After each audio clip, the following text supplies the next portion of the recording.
All righty, welcome into the prophetic ministry class tonight. We're going to look at lesson number 11, dreams and visions. Okay? Do want to mention that if you need to go back for any of the classes this term anyway, most of them are on our YouTube page now. So if you need to go back and look at anything, like for your paper or your book report or whatever, okay? Let's look in Acts chapter 2, the most common Pentecostal passage, I guess. Acts chapter 2, start with verse 14. But Peter, standing with the 11, lifted up his voice and addressed them, Men of Judea, and all who dwell in Jerusalem, let this be known to you, and give ear to my words. For these people are not drunk as you suppose, since it is only the third hour of the day. But this is that which was spoken through the prophet Joel. In the last days, says God, that I will pour out my spirit on all flesh. Your sons and your daughters shall prophesy, your young men shall see visions, and your old men shall dream dreams. Now, this verse, one verse, and we have many instances in the Bible of God speaking through dreams and visions, but this one verse lets us know that dreams and visions are a part of the prophetic even for today, okay? I have lived most of my life in the ministry making a lot of the decisions that I've made and doing a lot of things that I've done through revelation in dreams. I think I mentioned once before that many times God uses dreams and visions to communicate to us, to give us revelation, because that's when we're the most attentive. Okay? If you're asleep, you're not consumed by the things of the world, your job, your family, home, things that are going on in the world, things that distress you and upset you and take your mind off of the things of God. But when you're asleep, that's when God can really get your attention and get and reveal things to you. He has me many times. Like I said, I've had a lot of revelation through dreams. I've had a lot of torment through dreams. Okay? But I've had a lot of revelation. So dreams, we got to understand first of all that, like we've talked about before with the gifts of the Spirit and anything in the prophetic, God uses imperfect people. Okay? If he uses me, I know he's using imperfect people. Okay? And so therefore, what you speak, when you speak prophetically or you receive things prophetically, it's not like a robot speaking, okay? It's not like it's been programmed into you word for word or idea for idea or thought for thought. But as I said before, God uses each of us, our own personalities, who we are, our own experiences, our own relation to things, our own office in ministry or whatever that may be.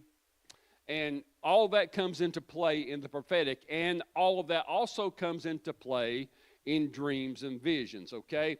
A lot of it in dreams has to do with your mental state. Now, I said a moment ago that I had not only received a lot of revelation in dreams, I've been tormented by dreams. I have.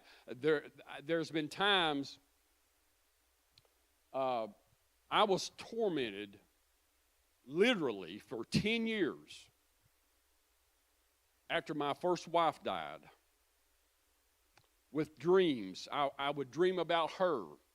And it wasn't necessarily, something evil going on or something bad happening, but whatever that dream was, it would leave me, and I would wake up in torment. I woke up many times in cold sweats. And it was always a feeling of horror when I woke up from one of those dreams, whether, like I said, whether there was bad things happening in the dream or good things. It was always a feeling of horror that I got from that dream. And so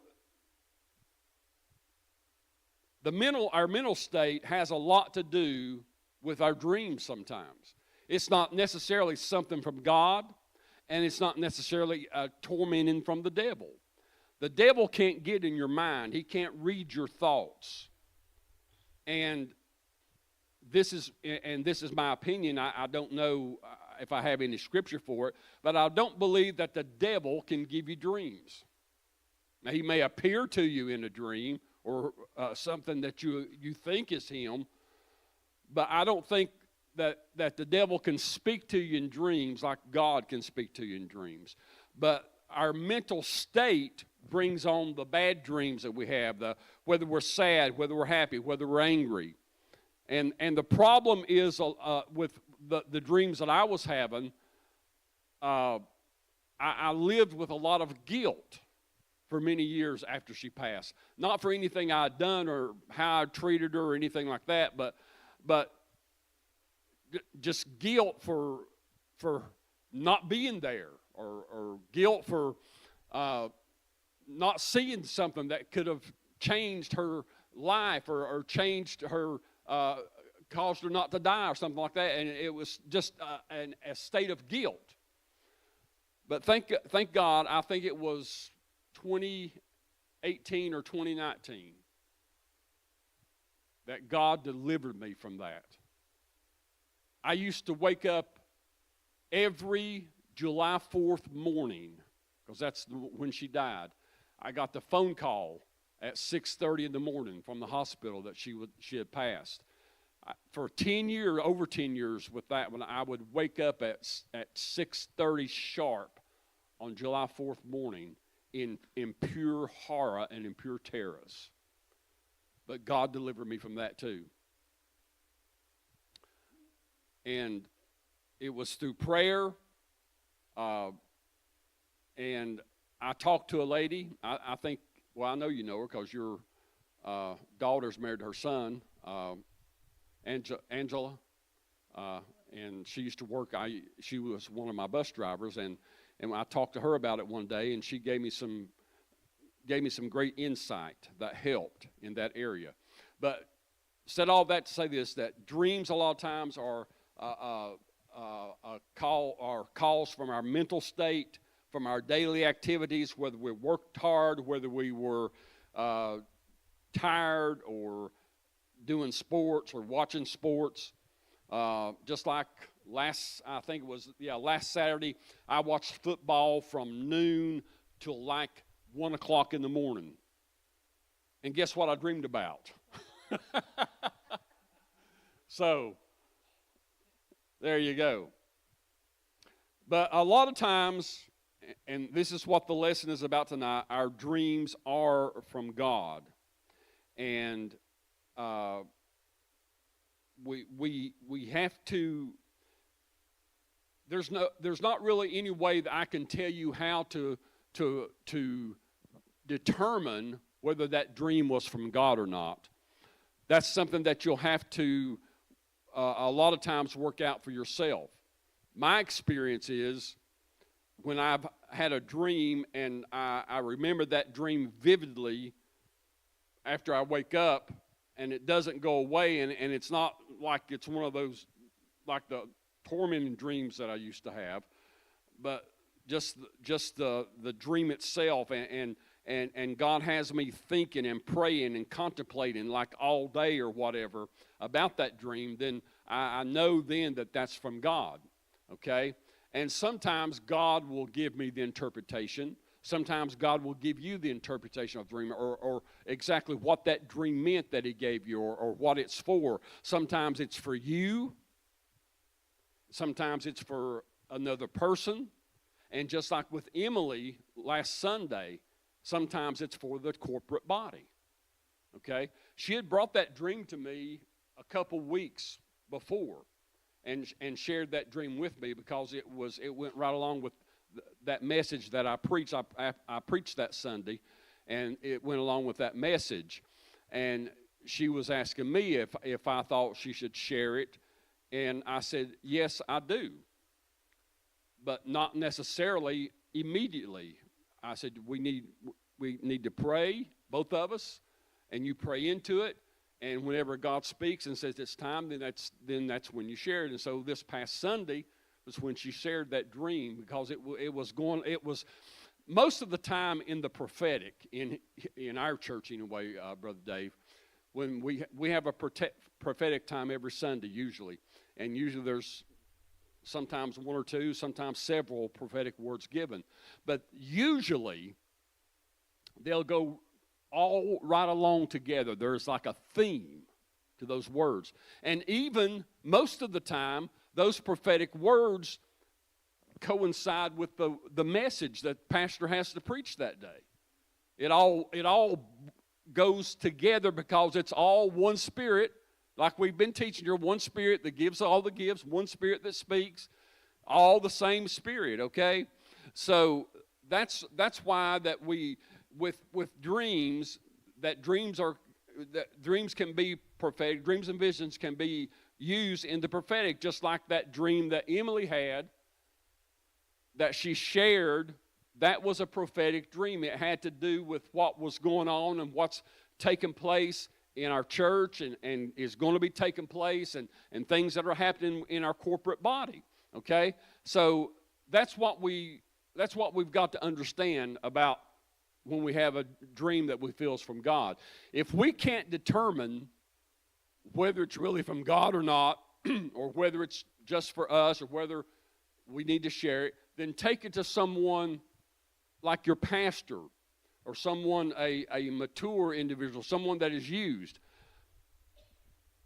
Most of y'all know this, and I'm about afraid to say it on video, but God does use me quite a bit to interpret dreams. Every time Jennifer has one, she writes it down and says, here, I had this dream last night. But you're going to get to the place, because you have a lot of prophetic dreams, but you're going to get to the place to where you're going to know what it is and know what it means and know whether it's for you or know whether it's for the church or whatever. You're going to get to that place because God's using you in that way, okay? But so if you don't know, then like I say, take it to someone, and when you're in that situation, write it down. That's what Emily did. Write it down so you won't forget anything. Because a lot of times, if you just have bits and pieces, that's why you can't really understand what the dream is or who it's for or what it's for. And I would have the same problem if you brought it to me with just bits and pieces. I'd probably look and say, oh, well, what'd you have to eat last night, you know? So I've done that before, hadn't I, Jennifer? So, and that's another part of dreams, what you had to eat. I cannot eat any kind of pasta or anything tomato-based late at night, because not only will it give me bad dreams or crazy dreams, but I'll be up all night with my belly and my heartburn. So a lot of those normal, natural, physical factors are involved with dreams and visions.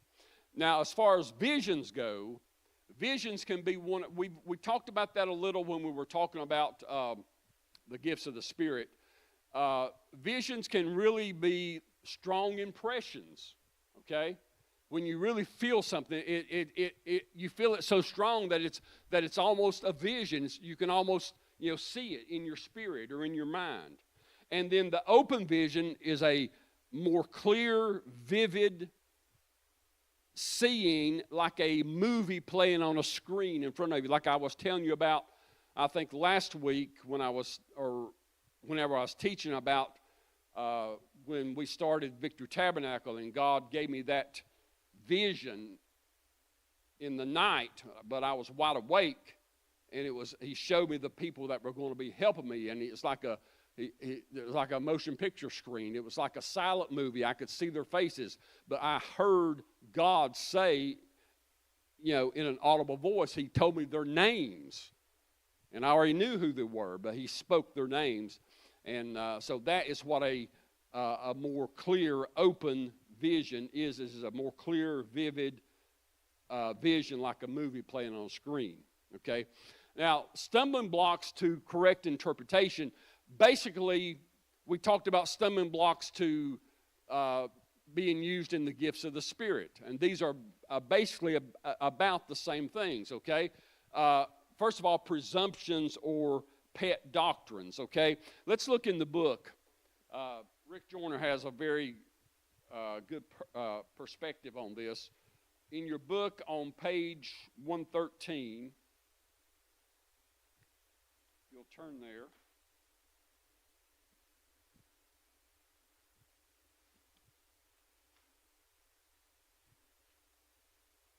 He talks about presumption and pet doctrines, okay? He's talking about symbolism, and we'll talk about that in a minute. But he said, it's easy to start assuming that because we understand much of biblical symbolism, we can therefore use simple formulas for interpreting divine revelation. However, our attempts to interpret the Scriptures should make it clear that even biblical symbolism can actually be contradictory. For example, in most places of the Bible, a serpent represents Satan, right? But Moses also used a serpent to represent the Messiah when God told him to raise it up on a staff to provide healing for the people, okay? Goats also often represent the demonic. But in Moses' use of the scapegoat, it was obviously another prophecy of Messiah. So see, that's where you can't let presumptions, just like, all right, he's talking about biblical symbolism, and that's one of the points here under stumbling blocks. It's needful to understand biblical symbolism, but it's also needful to understand that sometimes your understanding of the symbolism might be different in this case. Just like it was different, the symbolism of the serpent and the symbolism of the goat, okay? And it's just like I told you about the one of the symbols that I've used over the years, and I've seen both in dreams and vision and in direct revelation, is the flies. That flies represent the devil, okay, because he is called the Lord of the flies, Beelzebub, the Lord of the flies, okay. But in other times, it might be. If you have a dream about flies, it might be because you watched the movie The Fly or something. You see what I'm saying? You've got to discernment. Discernment is the best tool to use in interpreting dreams or in understanding dreams or visions, just as it is in the gifts of the Spirit. It's like I told you before when I was talking about the gifts of the Spirit. Discernment, I feel, in my opinion, is the best gift. In fact, I know it's the best gift for use in the corporate body, discerning the spirits. Knowing what spirit it is that's speaking, okay? Or that's moving or working, whether it's the Spirit of God, the spirit of the devil, or the spirit of flesh. You got to be able to discern that, and it's the same thing in your interpretation of dreams. Just like another type of symbolism I talked about, I think I did this on one of the daily wisdom from the words. Have y'all started watching that yet? Y'all, last time we asked you, y'all hadn't been watching. Watch what? Wisdom from the Word. My little daily thing that we have on Facebook. Huh? I know you do, because you either like it or comment, and I appreciate that. Anyway, I was talking about rain. It was, I think, a Monday a week ago when it was just pouring down the rain all day, and I was talking about how I love a rainy day, and not just from that song. I love a rainy day. I love a storm. That's just something that appeals to me. Now, I don't like to get out in it. I certainly don't like running in a storm, but I like to sit in the house and watch it rain and watch it thunder and lightning, and I like to hear, oh yeah, I love it. But and rain is a symbol of the Holy Ghost coming down. Okay? And I talked about that on the program. If y'all had watched it, you'd know. Okay? But also water is a symbol of the Word. Washing of the water by the Word. Okay? It's also a symbol of the Word. Okay? It's also a symbol of death. How we're baptized in water is a symbol of being buried with Christ in baptism. Okay? So the point I'm trying to make is here that symbols can have different meanings at different times and in different uses. So we've got to understand that when we're looking at a dream, because we might have a dream about water, and it might mean the rain of the Holy Ghost coming down. It might mean the Word of God, and it might mean spiritual death or dying out spiritually.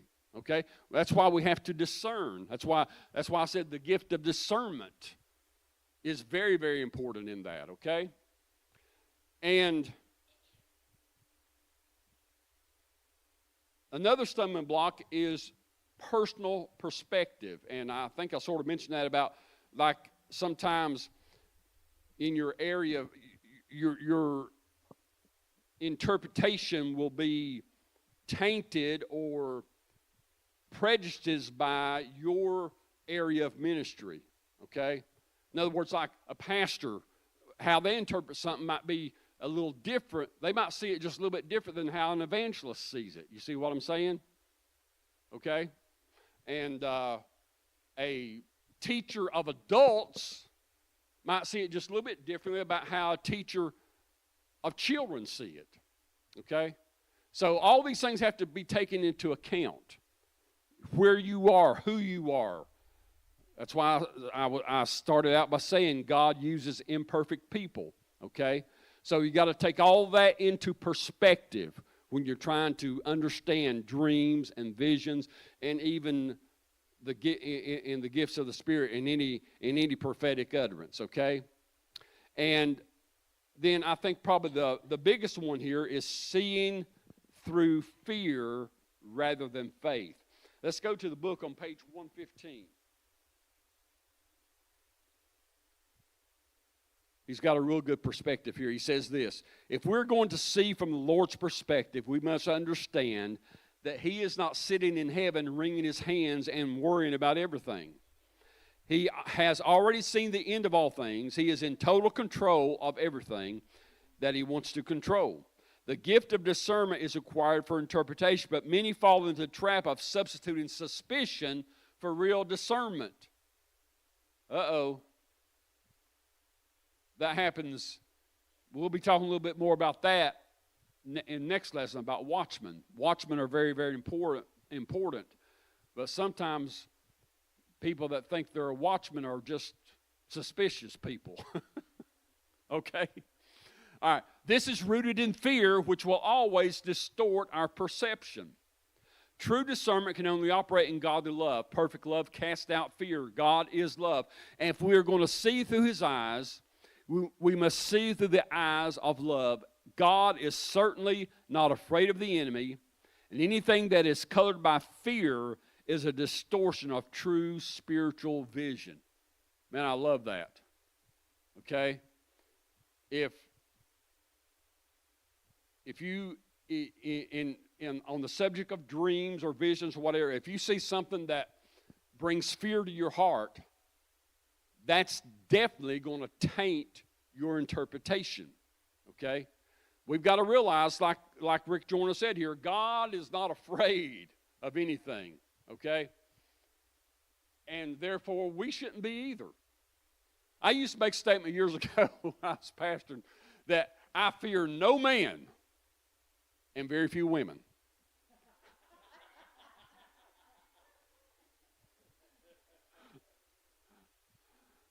So there's been a few women over the years I feared, I'll be honest with you.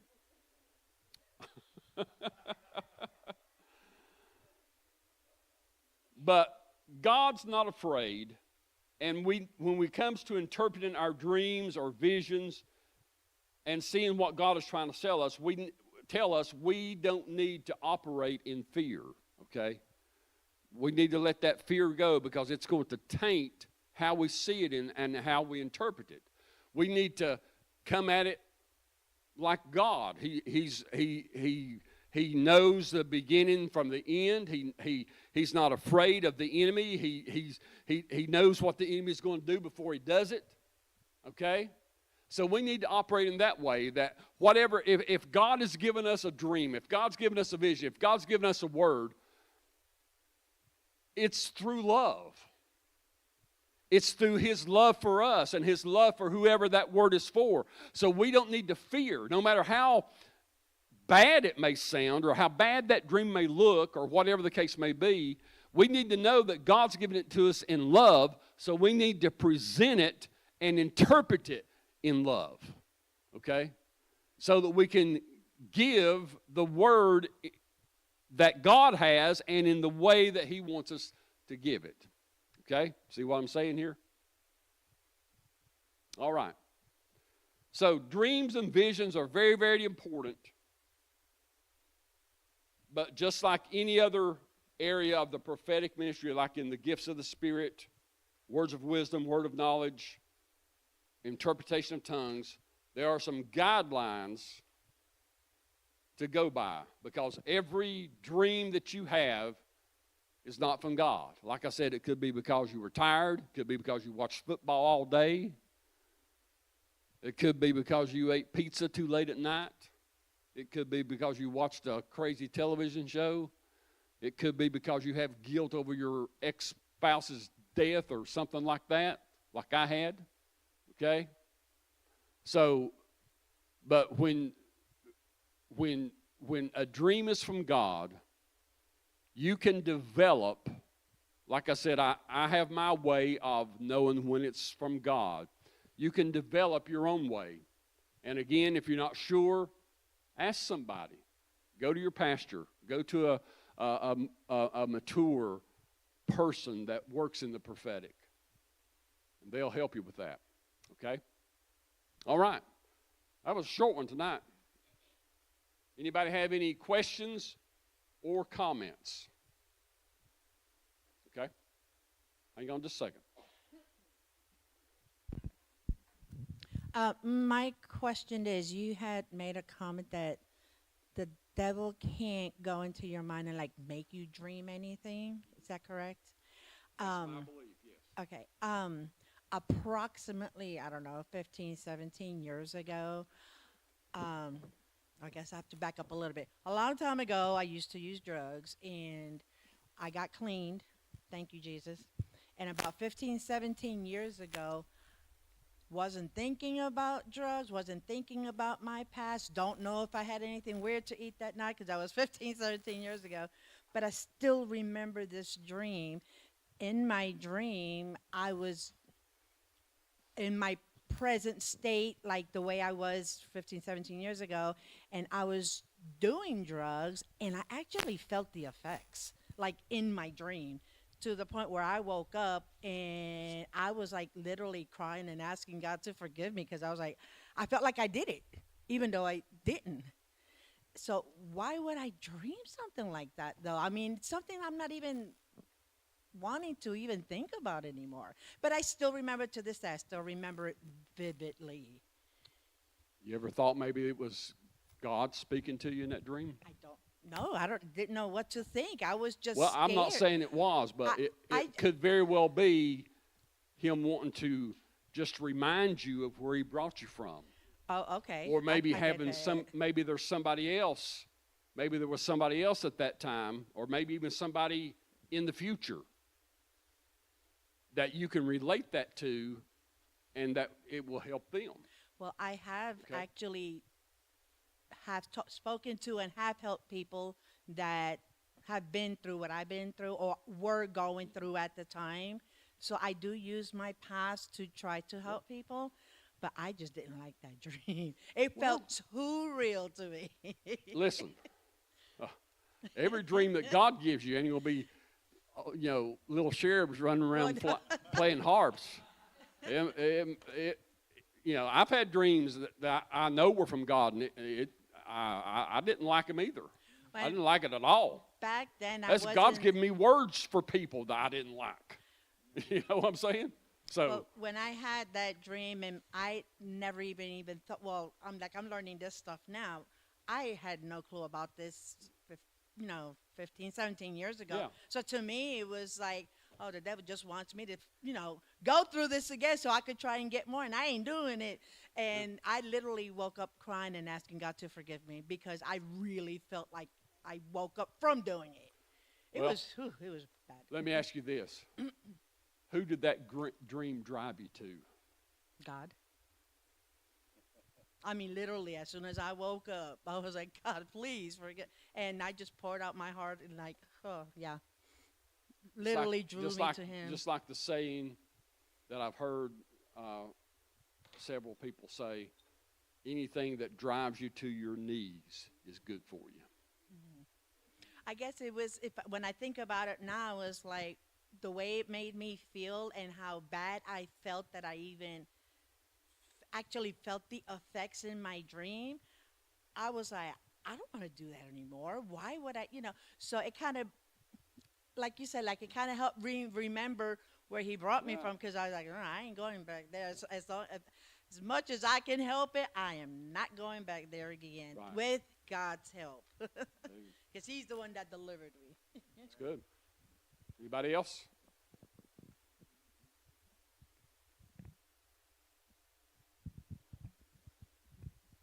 I've mentioned before about a dream when I was 8 years old. And I was sleeping, and I never had a room. I just had a bed. And in my dream, whatever it was, my grandparents, I visualized my grandparents, my father's mom and dad, and they were like talking to me, but I didn't know. I couldn't hear what they were saying or anything. But it at that point in time, there was a fierce knock on the door. We never used the front door. And there was a police officer there. And I peeked through the curtain, and he says, "Is your dad there?" And my dad worked swing shift, and he'd come back home. He hadn't been asleep only maybe an hour or two. And he said, "I need to talk to your dad." I was like, okay. I shut the door again. And anyway, I went and got my dad, and Dad went to talk to the officer, and he came back in and pulled his pants over his pajamas and his coat. It was real cold. It was in the winter. And he left out the front door, which we never use. And it was a long time before he came back. And they said that they had taken him to the police station because we didn't have a phone, we didn't have a TV or anything like that. And he came back, and I had this dream or premonition or something, and he sat down in his chair in the kitchen, and he just sat there for the longest time. And he finally said, very, very softly, "They're gone." And my mom says, "What'd you say?" And it was a long time again before he answered again. And he said, "They're gone." And it was quite a time later that we found out that my grandparents had perished in a fire in their home. And they found their bodies. They had their bedroom on the second floor, and they found their bodies in the basement. And they brought them out in body bags, and that was on the front page of the newspaper. what, I don't know if it was a dream or what. I don't know. I still to this day don't know what it meant. I don't. I don't know. Just from hearing it for the first time, I don't know. If you want to write it down, I can look at it and pray over it and see if I can help you with it. But just from. It's something I've never forgotten. I don't. Yeah. I mean, can't. as far as you were talking about, Emily had written something down.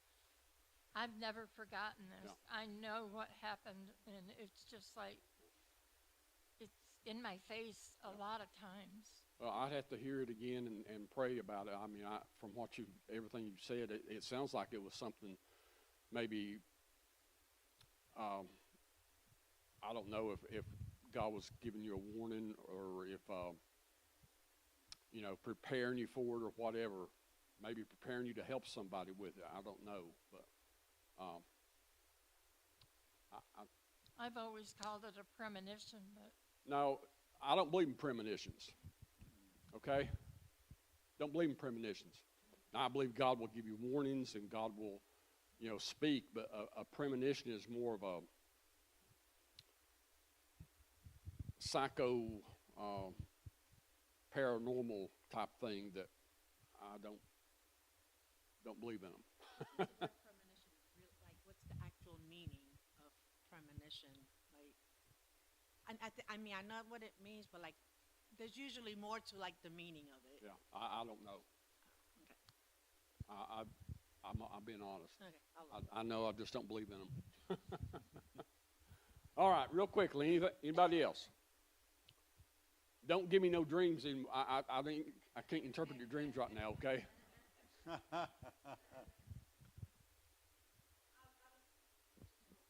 You got to get on the mic. Got to. The people can't hear you.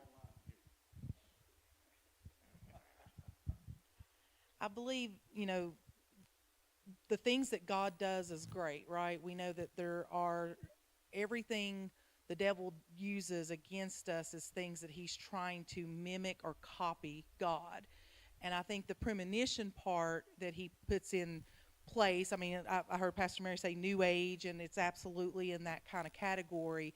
But I believe it's the devil's way of trying to mimic God's discernment. Yeah. And it's his way of trying to, just to bring himself glory in something. He's trying to steal something from God. He's trying to pull down some kind of glory to himself. But I believe the devil mimics all the good things of God with evil copies. And that's where I've always thought of premonition is it's the devil's copy of God's good. So I don't think necessarily it's a premonition that you were feeling. I don't either. I don't have a any kind of thing to give you with what you was talking about, like Pastor Terry said. There's a lot there, and he'll be happy to pray over and see if he wants has something for you in it. But I don't want you to carry that thinking with you, because if it was something God was giving you just to give you some comfort or for you to comfort someone else later in life or something, I don't know for sure, but I don't want you to say premonition just because I don't think that's necessarily what that was. And that's okay. There's nothing wrong with that. Don't take it as that's bad. That's the word that you had, because I had some things from my past that I used to say that certain words about, and then I found out later on that I was using the wrong words, and that's just part of learning and growing, right? That's why we do this. We're growing and learning in God and finding out things and ways that to better ourselves in Him and have Him fill our spirits, right? Okay. Anybody else? I'm going to do like Pastor Mary. 3, 2, 1. All right. I am going to pass out your final exam for this class. Remember I told you you're going to have a final exam? It's a take-home exam. But you're on the honor system, okay? I don't want you to look up in the Bible, in the book, online, Google, or anything, okay? This is out of your head, okay?